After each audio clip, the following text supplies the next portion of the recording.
Good day, Madam and Sir. My name is Cecil C. Padua. I'm 32 years old. I'm Filipino. My religion is Roman Catholic. I am married. I have one child. My husband working is in the farmer. I don't have a brother. I have one sister. I'm the youngest in the family. Good day to you, Miss Cecil. How are you today? I'm fine, Sir, Madam.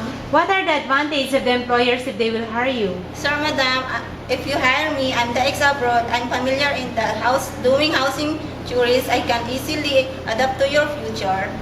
I'm honest, hardworking, and responsible. Can you tell us how to take care of the children? Sir, Madam, I prepare all the things they are going to the school. I can assist bathing and changing clothes. I must wake up in the morning to cook to the food for the family. What if you committed mistakes? What will you do? Sir, Madam, sorry. I promise I will not do it again. What is your last message or promise to the employer?